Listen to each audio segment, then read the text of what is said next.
ഈ പാട്ട് നിങ്ങൾ കേട്ടിട്ടുണ്ടോ? വഴിയരികിൽ പതിവനായി ചിരിച്ചു നിൽക്കും ബൈജു, അടിതെറ്റിയാൽ ഓടയിലും കിടന്നുറങ്ങും ബൈജു. അയ്യപ്പ ബൈജു, അയ്യപ്പ ബൈജു, അയ്യപ്പ ബൈജു, അയ്യപ്പ ബൈജു. അങ്ങനെ ഭയങ്കര ഒരു ദൃഢത കൊടുത്ത് പാടാത്ത എന്താ നിങ്ങൾക്ക് മനസ്സിലായല്ലോ അല്ലെ? ആ ഒരു വേർഡ് ഞാനായിട്ട് പറയണ്ട എന്ന് വിചാരിച്ചിട്ടാണ്. ഇനി എന്റെ തലയിൽ കൂടെ എല്ലാവരും കൂടെ കയറണ്ടല്ലോ. ഏതായാലും ബൈജു ഒക്കെ ഇപ്പം എവിടെയെങ്കിലും ഉണ്ടെങ്കിൽ ബൈജു നോക്കി നിന്നോട്ടോ, നിന്റെ ഒക്കെ പേരിൽ കേസ് വരാനുള്ള എല്ലാ ചാൻസും കാണുന്നുണ്ട്.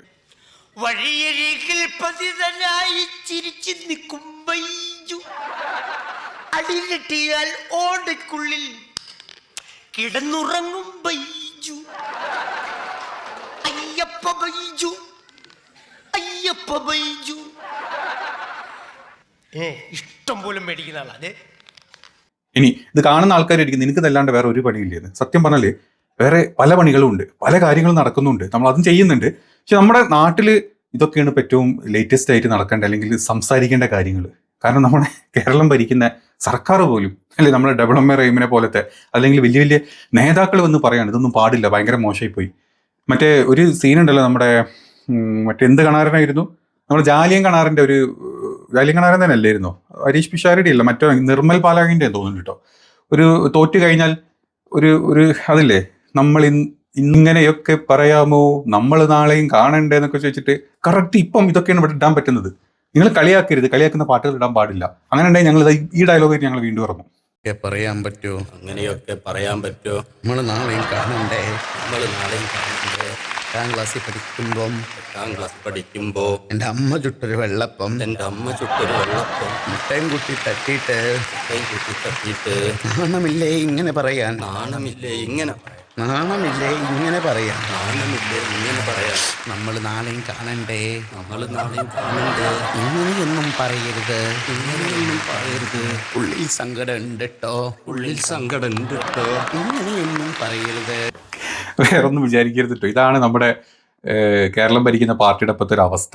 ഭയങ്കര സങ്കടം തോന്നുന്നുണ്ട് കേട്ടോ, ഭയങ്കരമായിട്ട് സങ്കടം തോന്നുന്നുണ്ട്. അങ്ങനെയൊന്നും പറയാൻ പാടില്ല, എങ്കിലും അറിയാണ്ട് പറഞ്ഞു പോവാണ്. എങ്കിലും അതിൻ്റെ ഇടയിൽ കൂടെ നൈസായിട്ട് ഈ പറഞ്ഞ പാർട്ടിനെ ഓക്കുകയും ചെയ്തു. അതിൻ്റെ ഇടയ്ക്ക് ഒരു വികാരം, മതവികാരം വ്രണമൊക്കെ പെടുത്തിക്കോട്ടെ അല്ലെങ്കിൽ അങ്ങനത്തെ ഒരു പരിപാടി എടുത്ത ടീമാണ് നമ്മുടെ CJPയിലെ BJP.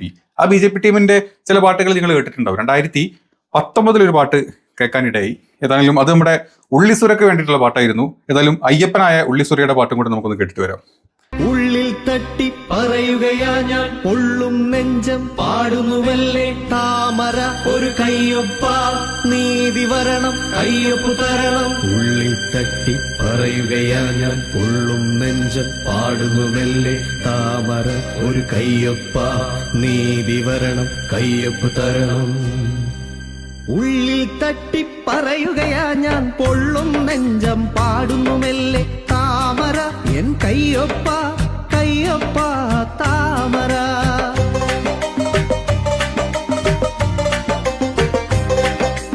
ഇവിടെ സുരേന്ദ്രൻ നിൽക്കുമ്പോൾ, അവനുടെ ചിത്രം കാണുമ്പോൾ, അവനു ജയിക്കാനല്ലാതെന്നുടെ കൈവിരലെങ്ങനെ നീണ്ടിടുവാൻ, സമ്മതിദാനം ചെയ്തിടുവാൻ.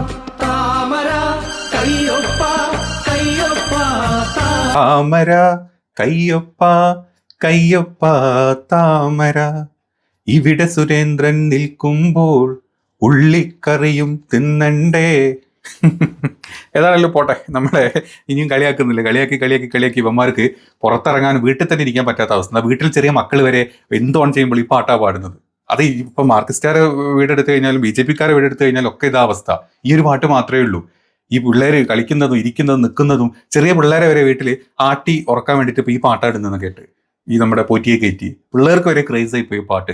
ഈ പാട്ടിന് 2 ദിവസം കൊണ്ട്, അതായത് കഴിഞ്ഞ 2 ദിവസം മുമ്പ് വരെ ഈ പാട്ട് കോൺഗ്രസ് എടുത്തോ അല്ലെങ്കിൽ അവരെ എന്താ പറയുക പ്രചാരണത്തിന്റെ സമയത്തോ എല്ലാ സമയത്തോ ഒക്കെ ഇട്ടു. ഇപ്പം അങ്ങനെയല്ല, ഇപ്പം വെറുതെങ്കിലും ആൾക്കാരൊക്കെ കേട്ടുകൊണ്ടിരിക്കുക, ഒരു രസം, ഒരു സുഖം കേൾക്കാൻ വേണ്ടിയിട്ട്. ആ അവസ്ഥയിലോട്ട് ഈ പാട്ടിനെ എത്തിച്ചെന്ന സകല പാർട്ടിക്കാർക്കും അല്ലെങ്കിൽ കേസ് കൊടുത്തിട്ടുള്ള ഏതൊരുത്തനാണെങ്കിലും അവനൊക്കെ നമ്മൾ കൈയടിച്ചേ പറ്റൂ. നമ്മുടെ നാടിന്റെ ഒരു അവസ്ഥ എങ്ങനെയാണ്? സത്യത്തിൽ കോൺഗ്രസ് ജയിച്ചത് ഈ പാട്ടുകൊണ്ടാണോ, അല്ലെങ്കിൽ UDF മുന്നേറ്റം വന്നത് ഈ പാട്ടുകൊണ്ടാണ് നിങ്ങൾ പോകുന്നുണ്ടോ? ഇത് വെറും ഒരു പാട്ട് മാത്രമാണ്.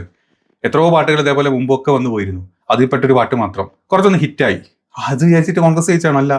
ഇപ്പം സത്യത്തില് ഈ പാട്ട് കൊണ്ട് കോൺഗ്രസ് ജയിച്ചു എന്നും പറഞ്ഞ് നടക്കുന്ന ഈ മറ്റേ എന്താ പറയുക, ഈ കമ്മിക്കൂട്ടങ്ങളുടെ അവസ്ഥ ആലോചിച്ച് നോക്കുക. എടാ നിങ്ങളൊക്കെ രാജ്യം, അല്ലെങ്കിൽ നിങ്ങൾ ഈ കേരളം ഭരിച്ച് ഇല്ലാണ്ടാക്കി മുട്ടിപ്പിച്ച കേരളത്തിലെ അവസ്ഥ കണ്ടിട്ട് ആൾക്കാർ വോട്ട് ചെയ്ത്.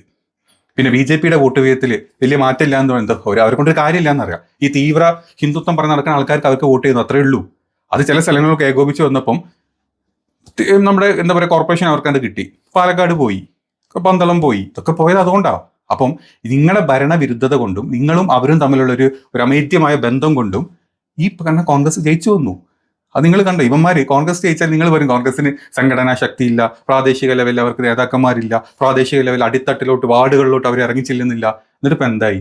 941 500 ചില്ലാനും വാർഡും കിട്ടി. ഇനിയിപ്പോൾ അതും പറയാൻ പറ്റില്ല. ഇനി നിങ്ങൾ എന്ത് പറഞ്ഞു? പിന്നെ അവസാനം കിട്ടിയത് ഈ പാട്ടെന്നാൽ പാട്ടുമ്പിലായിട്ട് പിടിച്ചേക്കാം. പാട്ട് എഴുതിയാണ് മുസ്ലിം, പാടിയതാണ് മുസ്ലിം. അപ്പോൾ പിന്നെ കൂട്ടത്തിൽ ലീഗിനും പിടിച്ചിട്ടാ അല്ലേ? അവിടെ ഇടയ്ക്ക് കൂടെ നിങ്ങൾക്കാണെങ്കിൽ നിങ്ങളുടെ തോൽവി വെറും ഒരു പാട്ടിന്റെ മേലോട്ട് അങ്ങോട്ട് ശ്രദ്ധ കൊടുക്കും ചെയ്യാം. മറ്റേ ടീമിനാണെങ്കിൽ ഇതിന്റെ ഇടയിൽ കൂടി ഒരു കുത്തിത്തിരിപ്പ് ചെയ്ത് മുസ്ലിം ഹിന്ദു കുത്തിത്തിരിപ്പ് ഉണ്ടാക്കാം. ഈ രണ്ട്, അതായത് നിങ്ങളുടെ പാർട്ടി തോൽവി സമ്മതിച്ചു തരാത്ത താത്വിക ചിന്തകളുള്ള നിങ്ങളുടെ പാർട്ടിക്കാരും കൂട്ടത്തിൽ ഉള്ളു നിറച്ച് വിഷം കൊണ്ട് നടക്കുന്ന, വർഗീയത മാത്രം പറഞ്ഞ് നടക്കുന്ന BJP രണ്ടും കൂടെ ഒത്തപ്പം ഈ പാട്ടിനെതിരെ കേസായി. അയ്യപ്പനെ പറഞ്ഞതായി, മുസ്ലിം പറഞ്ഞതായി, ലീഗാർ പറഞ്ഞതായി. തോറ്റതിന്റെ എന്ത് വല്ല നാണുണ്ടോ നിങ്ങൾക്കൊക്കെ? വേറെ എന്തൊക്കെ കാര്യങ്ങൾ നാട്ടിൽ നടക്കുന്നത്? രാജ്യത്തിന്റെ അവസ്ഥ വല്ലതും നിങ്ങൾക്കറിയോ? ലോക്സഭയിൽ പല പല കാര്യങ്ങൾ നടക്കുന്നു, അവിടെ ഏതൊക്കെ ബില്ലുകൾ പാസ്സാകുന്നു. നമ്മുടെ കേരളത്തിലെ ഒരു വലിയ കൂട്ടം വിഭാഗം ഈ തൊഴിലുറപ്പുമായിട്ട് ജീവിക്കുന്ന ആൾക്കാരുണ്ട്.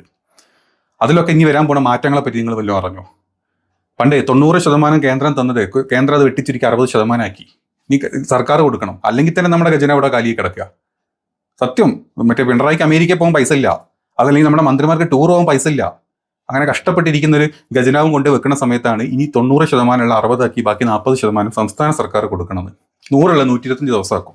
ഇതൊക്കെ ആരെ എവിടെ നിന്ന് എടുത്തു കൊടുക്കും? ഇമാതിരി 8ന്റെ പണി നിങ്ങൾക്ക് കിട്ടുന്നുണ്ട്. ഇതൊന്നും ചർച്ച ചെയ്യണ്ട.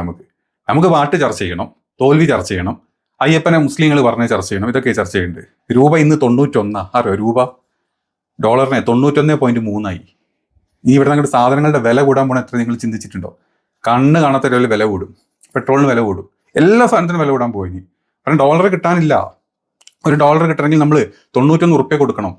അങ്ങനെ ഡോളറിന്റെ ഡിമാൻഡ് കൂടും. ഡിമാൻഡ് കൂടി കഴിയുമ്പോഴാണ് നമുക്കിവിടെ സാധനങ്ങളുടെ വില കൂടുന്നത്.